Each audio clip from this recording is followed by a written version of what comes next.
So originally, this video was going to be an entirely different idea altogether.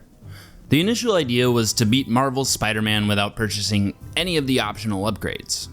However, the problem that I found with this challenge was that it was far too easy.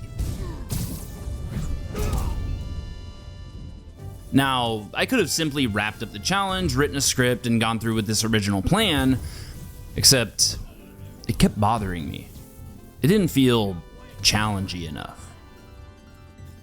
But then, a few days later, and since I'd been looking up videos about this game on YouTube, I was recommended a video that inspired me. It was this video by It's Illusion, and it was titled, I Platinum Spider-Man on Spectacular Difficulty, and it changed me. I imagine you can assume where this is going. That's right, I planned to Platinum Spider-Man for myself under my initial rule set, meaning my plan was to not upgrade anything on Peter Parker until the very end. Though mistakes were eventually made, but I'm getting ahead of myself. Also, I'm going to be starting this challenge from a New Game Plus save file, as it's one of the achievements that I'm required to get, and I'd be starting this adventure from my initial save that I'd already finished, where nothing had been upgraded. Beyond this, I opted to use the classic damaged suit this entire time, as it has no inherent suit powers, and I disabled the one that the game installs when I realized that it was an option, albeit pretty far into the game. And last but not least, beating this game on spectacular difficulty unlocks a secret difficulty called Ultimate, so you know I'm running it back on that. With everything set up, let's get into how I lost my mind trying to 100% Spider-Man in the dumbest way possible.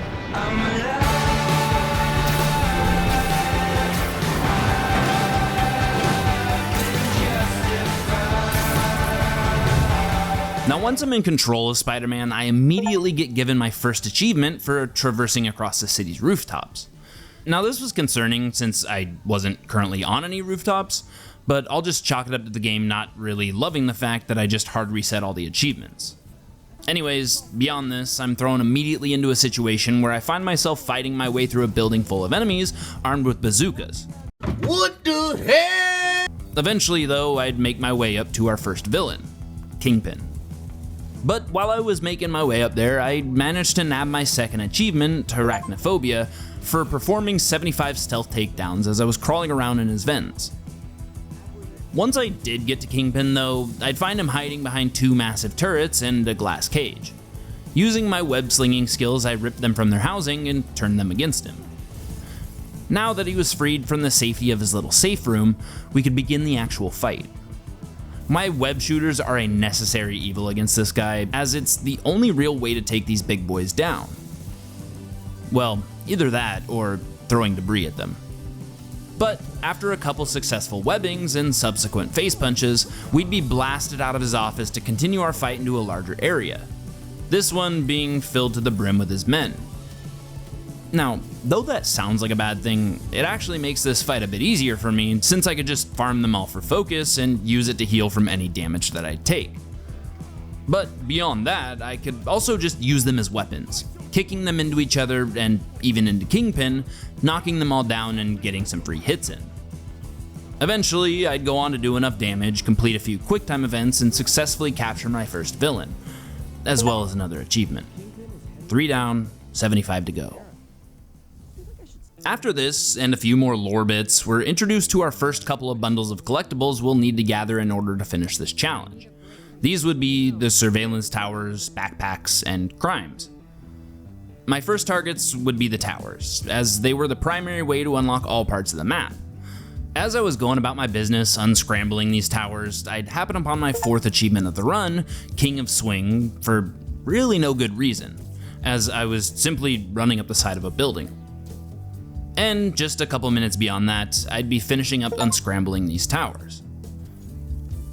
Now that all of those were reactivated, I had a fully reconstructed map, yet I still have tons of backpacks to recover. 55 of them to be exact. Now these took a hot minute to run all over town and collect, but there's really no challenge in doing so. None of them are necessarily hidden by any means, but I would earn myself an achievement for picking up my first 5. As I swung around, continuing my backpack recovery operation, I'd find myself up in the northwest corner of the map, an area Peter was all too familiar with. So we stopped what we were doing for a moment to pay our respects. Now, it seems like we're collecting all these achievements pretty easily, right?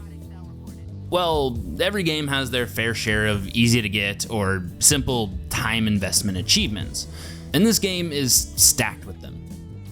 My strategy was to simply get them out of the way as they came to me. This would break up the game and change the pace every so often, so it's really not the worst, but they're literally just collectathons. Regardless, my point was that we're still in the very beginnings of this game and we got plenty of time for this to become hard. I'm sure of it. And after about 30 minutes of Easter egg hunting, I'm finally awarded with my 7th achievement of the run. Now, at this point, I wasn't entirely sure on how the crime system worked for this game. I couldn't really tell if it was RNG or if I needed to be in specific parts of the city for them to trigger. So after all the backpacks were collected, I'd be moving on with the story and heading off to Otto's lab. Now after repairing our suit and getting it upgraded by Doc, I'd immediately switch it back out for the damaged one I was used to. Continuing on with this story, I'm sent over to check out a Fisk-owned construction zone to see if anything sketchy was going on there. Turns out it's a hideout for his men, and I'm thrust into fighting waves and waves of them until they'd stopped coming. Pause. These hideouts would become a new addition to our map, but we aren't able to see them all outright after finishing this first one. Nope. Instead, the game introduces yet another collectathon with these landmark photos, all under the guise of calibrating our map data. Sure, Insomniac, sure. Of course, there's 47 of these landmarks to document, but they're a much faster process. I can just swing around the city snapping photos along the way. Since I was suspicious at this point that the crimes were indeed completely random, I'd stop to do them whenever I'd see them, as I did my swinging photography. Oh, as well as liberating some of the Fisk hideouts every so often, earning another achievement for a combat benchmark while doing so. And even somehow landing a 100-hit combo in that same camp.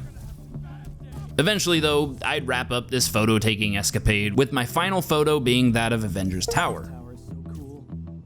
Now that my map should be fully calibrated from here on out, I turned my focus to all the Fisk hideouts that were now visible to me. However, after struggling through just one of them, I'd switch back to both the main story and crimes division of the game. But I will say, I did slightly break the rules while I was doing all this, since in my greed to gather as many achievements as possible early on, I purchased the first and only upgrade for the web shooters. Not because I needed it or anything, but simply for the scientific method. After this blunder, I went about continuing through the main story, as all that was left on my map to do at this point was that or the Fisk hideouts. And I didn't want to do those just yet. Along my way to the mission start though, I would stop off to take care of as much crime as I could. Try and guess how I feel about bullets. So the basis of this mission was that Shocker had escaped captivity and went back to immediately committing crimes by robbing a bank.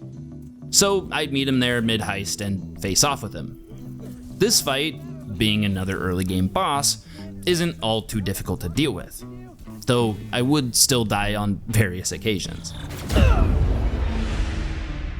He really only has a couple of abilities that are pretty easy to dodge, which is good because they hit like a truck.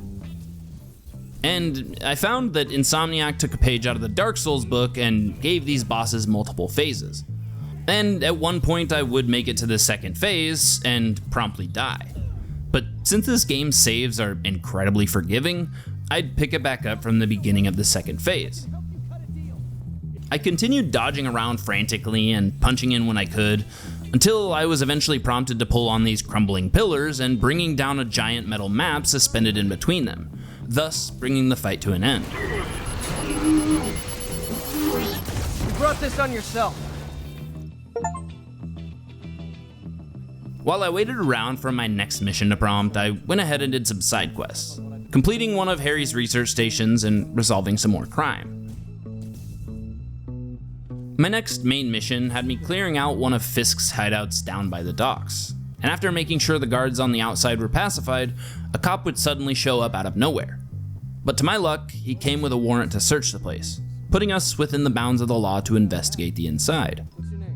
After uncovering some secret caches, we'd get back outside to another round of goons looking to pick a fight.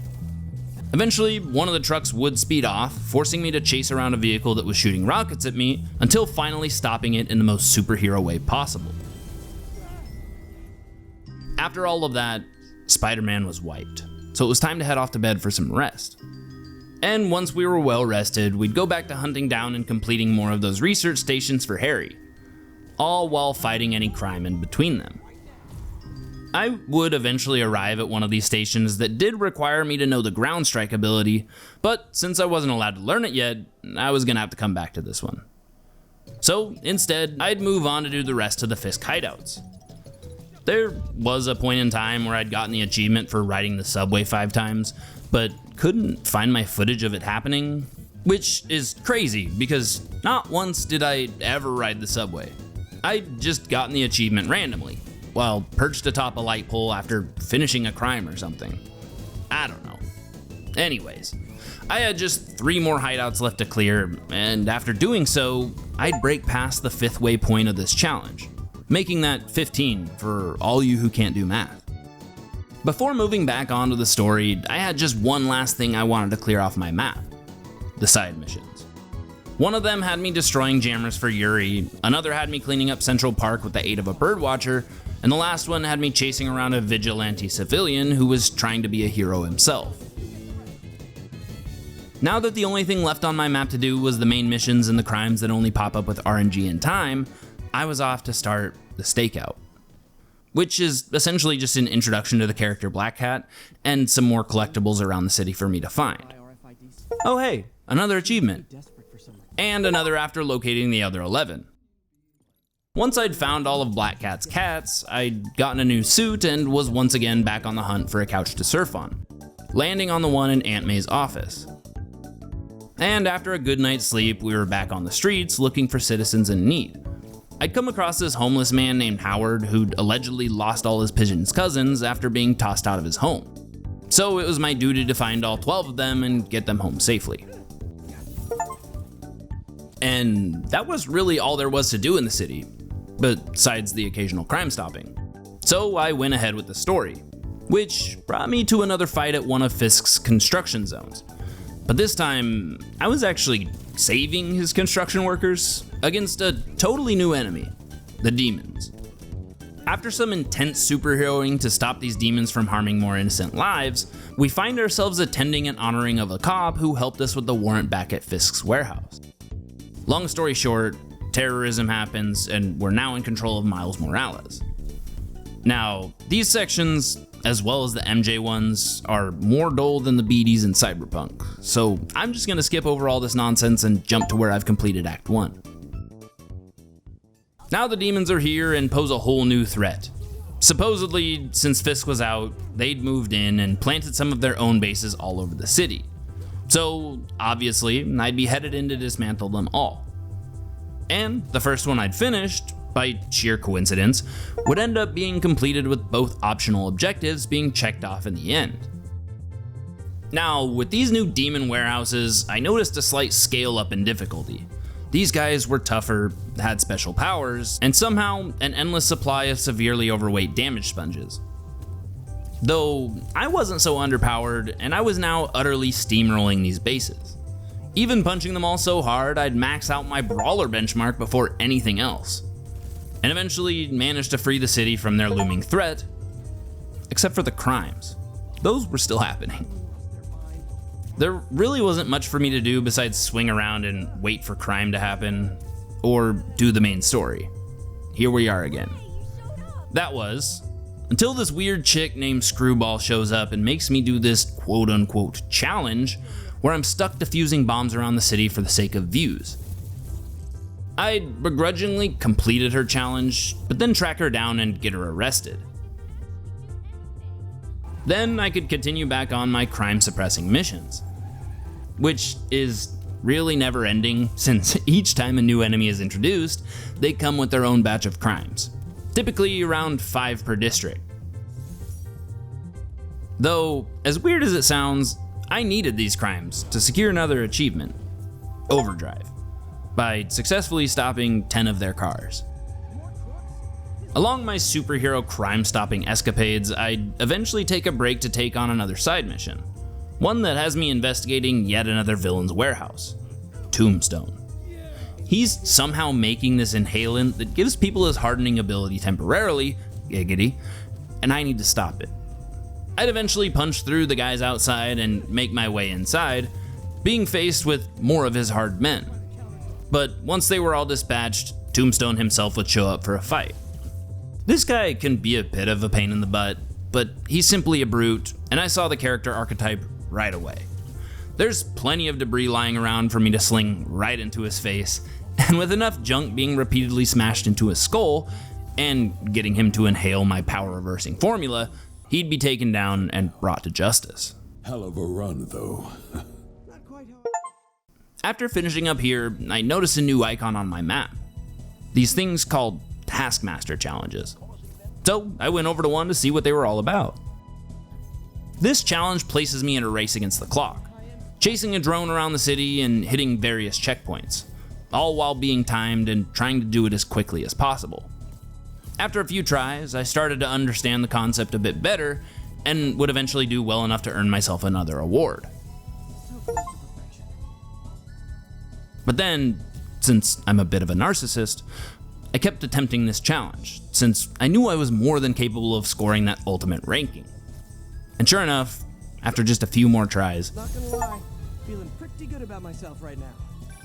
after this, I went back to making the city a bit safer, starting with Central Park, then moving on to clear the rest of the city, at least as much of it that was available to me.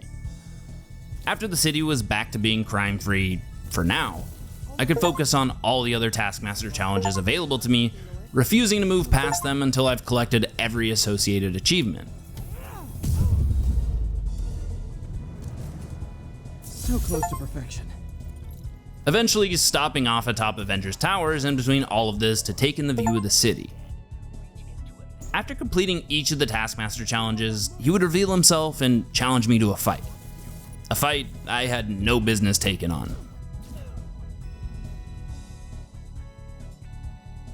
Oh, and another thing. Sorry, there was a lot going on all at once. I had a reoccurring side mission from some random hacker dude stalking people going missing via their last social media post. He was under the suspicion that these other students were in trouble, and he wanted us to help him.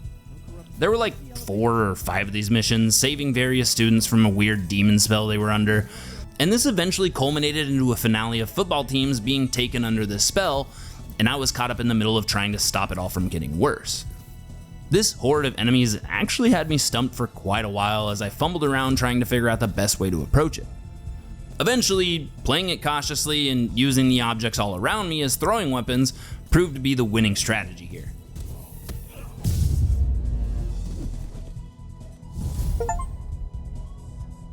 There was just a bit more story left to do before I could have access to the last side mission in the main campaign. This mission would have me facing off against Mr. Lee in his negative world for a little while, before eventually resisting it all and crashing into a building. Now, some more MJ shit would play out and we'd do some more fighting in Grand Central, before I'd be back out in the open world, meeting with a cop atop one of their precincts to begin the last side mission. Our objective for this one is basically to protect the precinct from all incoming hordes of demons, and it's not that much harder from any of their warehouses, to be honest. After all this, I'd be headed over to Octavius Labs to try and figure out why he was going nuts by solving some puzzles made from circuitry. Now, at this point in the game, everyone is evil, and there's a prison break attempt happening over at Rikers. I needed to get inside and stop this all from escalating. I generally haven't had any issues with combat really up until this point, and mostly because I basically just ran this campaign on a difficulty one step down from this. But this section was certainly a turning point for the noticeability of the difficulty curve. These prisoners were armed to the teeth with everything. Riot shields, beefcakes, and high-powered weaponry. As much as I'm talking it up though, it's really not all that bad. Just a noticeable shift is all. I eventually tore my way through all the basic prisoners on my way to making sure the raft was secure, but getting there just in time to watch them all escape. Unfortunately, I hadn't gotten there in time and they'd all broken free. And in my attempts to prevent them all from going anywhere, they'd corner me, Scorpion would sting me, and I'd be discarded into the water. Finishing Act 2. Now that the prisoners are free to terrorize the streets, Silver Sable's men have been released to do whatever they need to do in order to get the city under control. But some of them are taking things a little too far. The opening of this last act grants us access to the 4 remaining things to round out our citywide checklist: Sable crimes, prisoner crimes, Sable outpost, and prisoner camps, which is a horrible name by the way. The crimes, having 40 of each to solve, and 8 of each respective enemy bases. And so I got to grinding. My initial targets were the prisoner camps, but I took advantage of any crimes that had happened across as I made my way throughout the city. These camps had some pretty tough enemies, but a huge benefit to me was that they were all outside. There was always plenty of cover to hide behind and ledges to dive off if things got too hairy. However, both the prisoners and Sable forces are now well equipped with assault rifles, rocket launchers, and sniper rifles, so the difficulty curve has increased yet again. And not only are they stronger in the weapons department, there's also now these stupid assholes with jetpacks, and prisoners with these energy whip things that can just pull you out of the air. Fuck both of these dudes. Continuing on, I basically just swung around farming each neighborhood for my crime quotas, only moving on to the next neighborhood after clearing them of both enemies. I also found myself squeezing in any time for any prisoner camps I'd come across, though they were generally the last thing I did. With the exception, of course, being the Sable outposts. Those fucking things. Man, I thought at one point they were gonna be the run killers, which is hilarious looking back because the DLC has yet to come, but I digress. There was a moment though where I tried to approach and clear one of those bases out, but failed abysmally since I still had no clue on how to deal with those fucking jetpack guys. Though they would eventually prove helpful in obtaining an achievement. The achievement for perfect dodging. Eventually, I'd successfully brought down all the newly founded prisoner camps and figured this would be a good time to turn in for the night. This turned out to be a great decision because as I'd slept, I'd recharged myself back to a better mental state to try and take on these Sable outposts once again. And overnight, I'd cooked up a new game plan. After all my run-ins with those stupid jetpack dudes during my time cleaning up their crimes, I discovered their weakness: height. I know, it sounds silly, but they're really more of hover packs more than they are jetpacks. So, using the perimeter walls of each of these outposts to kite the enemies into funneling into where I wanted them to go, I'd find my success. Well, that and fighting them outside would cause only a few of them to come after me at a time, making this infinitely easier. Though, it still took me a solid 2.5 hours to clear them all.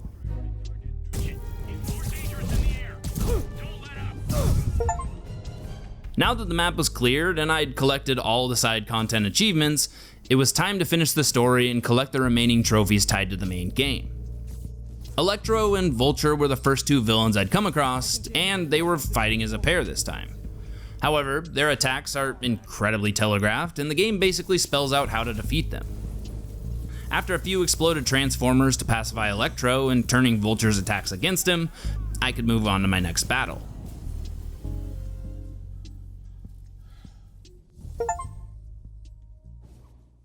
This time, I was fighting Scorpion and Rhino. I had little to no trouble with these two on my first run through this campaign, so I had high expectations going into it. However, Scorpion came to play this time around. Attempt after attempt, I wasn't really getting anywhere. I'd come to realize that my entire initial focus was all on Rhino since he's a bit more predictable and an easy target. Plus, that was my strategy last time, so I figured, why not? But again, Scorpion showed me why not.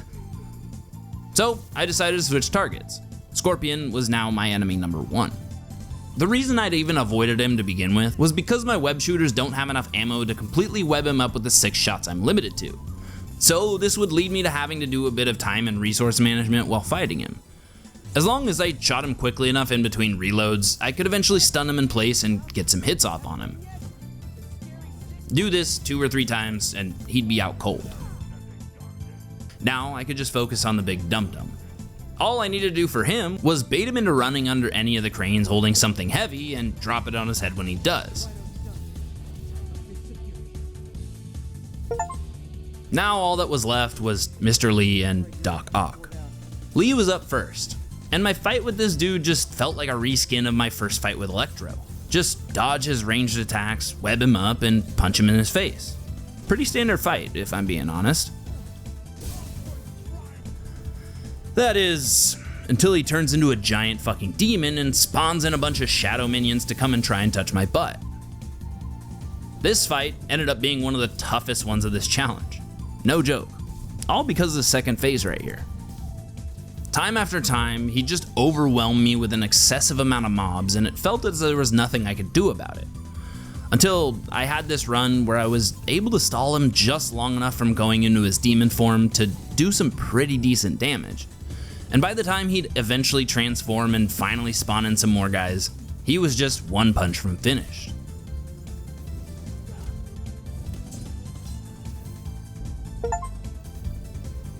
Last, but not least, there was Doc Ock, the final boss of this game. And for this fight, I'm forced to wear the anti-Ock suit, though it doesn't really have any extra abilities. And as a final boss, Doc is just, frankly, underwhelming. Essentially, you just gotta throw either the debris he's flinging or anything else lying around right into his face, and then swing in for some extra punches. Eventually, he'll switch it up and throw the debris faster, but honestly, it's not enough to make him that difficult.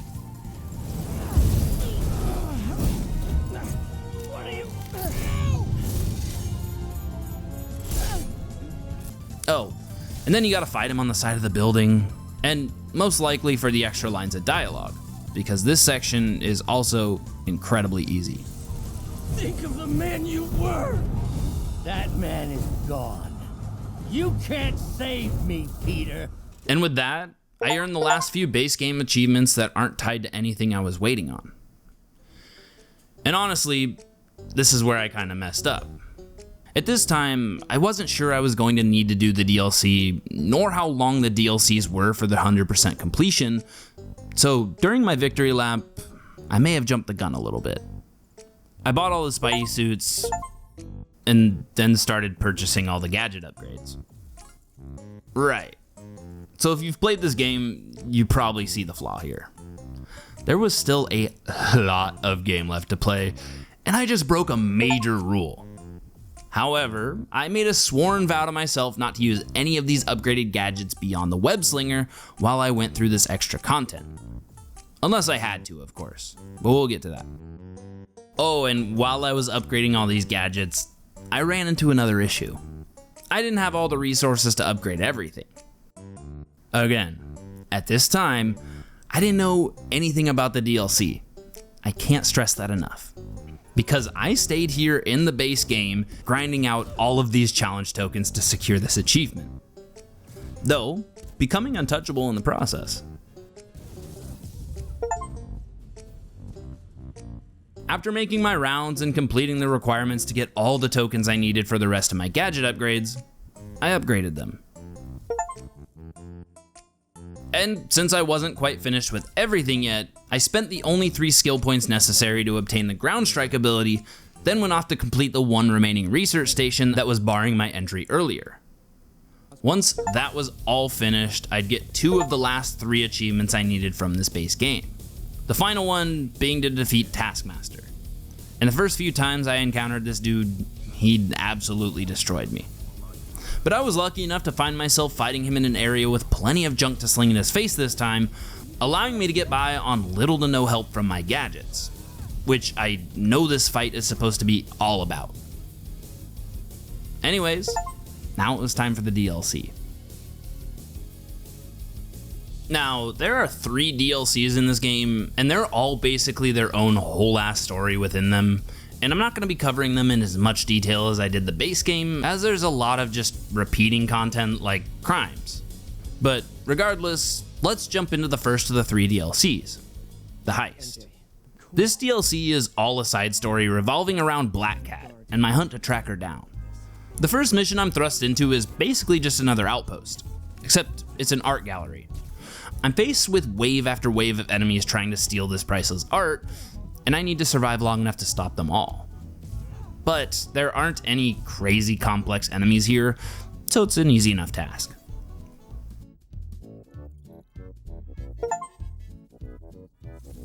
Afterwards, I kinda went about exploring what the city had to offer, and came across more of those screwball challenges, squirreling off in their direction. One of these challenges had me restricted to using only my suspension matrix and trip mines, which gave me the opportunity to claim the Hug It Out achievement, followed up by getting spectacular on the same challenge. After all those were done, I'd start and finish a side quest, finding a bunch of stashed art and getting conned by the original Black Cat himself. Feeling a bit bad after being burned so badly, I'd take some time out of my evening to greet some fellow citizens to cheer me up, before getting back to stopping all the crimes that were available to me. After getting tired of stopping petty crimes, I'd go on to continue the main mission, and meet back up with Black Cat to continue her story. She'd lead me on a chase throughout the city and its subway tunnels before finally catching her and securing my 59th achievement of this challenge. Only 19 more to go. Black Cat and I eventually team up for reasons, and I get stuck trying to fight this cluster of fuck for a little while before she's eventually, yet again, slipping away after pulling a fast one on us. And that'd be the last we'd see of Black Cat.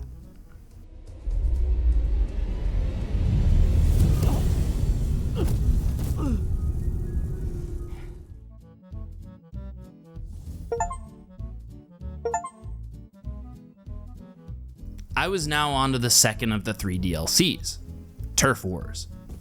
And after doing the opening mission, I had some new things on my map to complete, so you bet I immediately worked on them. The first of these being all the new hammerhead fronts plaguing the city. And like I said earlier, if I thought the Sable outposts were hard, I was in for a rude awakening moving forward. Hammerhead's goons wielding Sable tech. Lovely. After a few strenuous hours of struggling my way through the first 3 of these fronts, I could eventually move on to the last one, where I'd spend 3 hours dying over and over again trying to get past this stupid mission. Mostly, these failures would just boil down to the fact that I was still pretty new to these enemies that grab you out of the air and really had no idea how to counter them. That's really the majority of what kept me here so long. But I would ultimately clear this last front and could move the fuck on.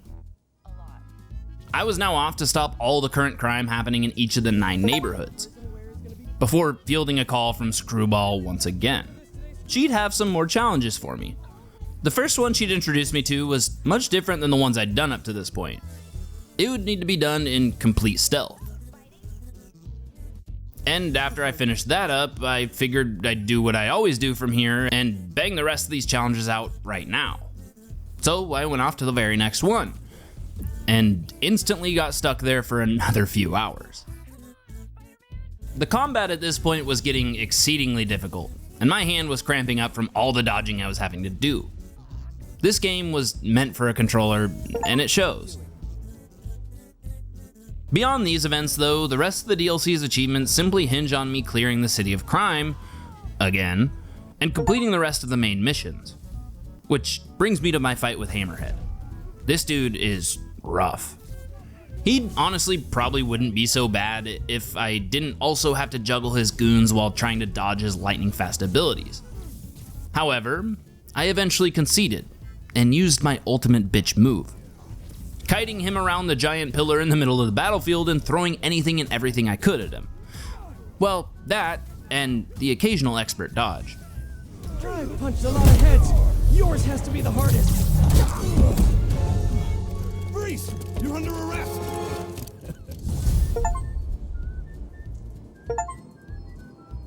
Now I was on to the third and final DLC, silver lining. And boy does this one open up strong. I'm thrust into battle with these thugs who've co-opted Sable's tech, just like every other criminal in this city. But these dudes had some shit I'd simply never seen before. They were a pain in the ass for a little while, but I'd move on sooner rather than later. But then, past them, I'm up against a bunch of jetpack flying motherfuckers who are shooting balls of anti-spider technology. And that's not even mentioning having to dodge all their precision shots and avoid all the guys positioned on the roof. But, though I'd eventually put them all down, even more fuckery was yet to come. Silver Sable. Holy shit. I didn't realize how much of a pain in the asshole this bitch was going to be. I even found people online complaining about this particular fight and how kind of OP she is. There's really just no way to avoid her flipping you over her shoulder and doing massive amounts of damage. And once she does it twice to me, it's GG. Unless I can find a way to heal. But the only way I really have to reliably get focused to heal is to punch her. But if I punch her, she flips me. It's a vicious cycle. I eventually caved and resorted to using my web bombs and trip mines, as I'd already spent so much time on this fight, and the internet said it was really the only way to do it.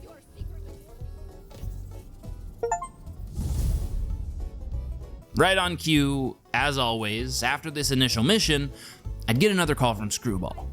She had another new kind of challenge for me to do, which included finding bombs and throwing them through some billboards for an explosive photobomb. It was weird, but it was kind of fun. After this introduction, you better believe these challenges were the new priority. Until I hit another one of her combat challenges, that is. And this one was the worst out of all of them. Fuck this bitch and her stupid fans. Eventually though, I'd score high enough to move on to the last few and secured one of the dumbest achievements of this fucking game. After all of her challenges were completed, I'd move on to my old standard at this point. Crimes. But I'd be breaking it up with moments of progressing the story forward as well, getting to swing around and protect Sable as she'd fly around the city dangerously in her fighter jet. But since I'd completed all of her challenges, Screwball was now throwing a party to celebrate, and this was my opportunity to catch her. Again. After crashing her party, she'd lead me on a chase, trying to slow me down by planting bombs for me to defuse, but how does she not know by now? Spider-Man always wins. You only caught me because I wanted you to catch me! After progressing the story some more and having an epic battle atop a skyscraper with Sable at my side, I get access to the final enemy outposts of this game. The Olympus hideouts. These fucking things. We'll get to them, but just know I absolutely hated these things. So I passed on these for now to get to work on clearing the city of crime again, until that was totally complete and the only thing left to do was either the main story or these hideouts. So I went back to the hideouts, only to waste 2 more hours of my time to get nowhere. So I, once again, moved on to go do some more of the story. Eventually getting another collectible to scavenge for. Only 9 of them though, so this should be easy. They'd lead me on a hunt to find out all the dirty work Yuri's been up to this whole time and her plot for revenge, eventually climaxing with that revenge. But after that, I could get back to the main story. First, we needed to beef up Sable's jet with some new tech to weaken the new and improved Hammerhead. And just as we're finishing up, he'd crash our party and we were in all-out war. With Sable's help, Hammerhead is actually not as difficult as he was the first time I'd fought him. That was until the second phase. He'd get some extra armor that I'd have to wait for him to burn off before I could do anything to him. But honestly, after a few attempts and figuring out his attack patterns, I'd put a stop to Hammerhead. Again. It's kind of a theme at this point. I am trying! No! The laser is down! Wait! I have an idea! Can't wait much longer! Pulse him! Then what? Get ready to jump!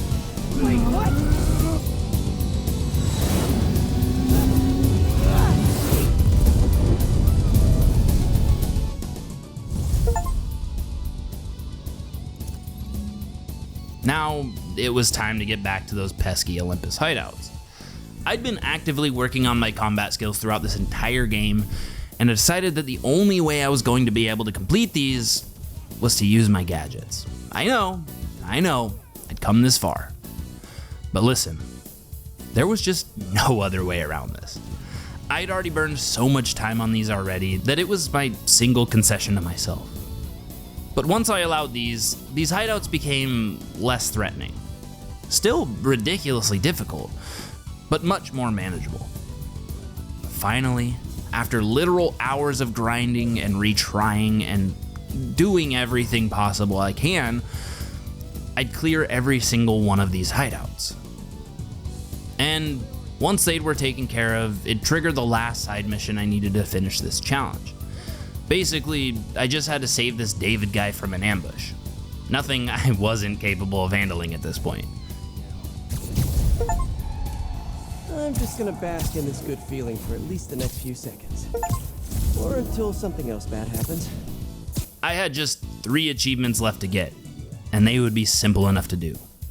Firstly, I'd finally spend all of my skill points on all the cool Spidey tricks and things, use those cool Spidey tricks to chain together a combo off a tall ass building, and last but not least, complete the rest of the projects in the lab. Even though it's a pretty fruitless effort at this point.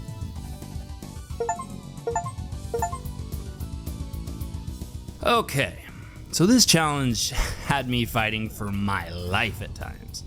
The hardest aspects ended up being those pesky endgame hideouts. But I also gotta give credit to Sable. She forced me into using my gadgets as well. All in all, this challenge was overall a failure defined by the rules I'd laid out at the beginning, but that doesn't excuse how incredibly painful this challenge was. I don't encourage anyone to try this, unless you have an overwhelming urge to constantly prove yourself to yourself, or if you just like suffering. Either way, I hope you guys enjoyed this video. If you want to see more Spider-Man content, let me know by typing it in a comment or something. And if you want to see the eventual idea, I'd recommend subscribing too, if you haven't already. Thank you to all the members who still support me through all my scattered upload schedules, and to the rest of you as well. That's it for now. Until next time, bye-bye.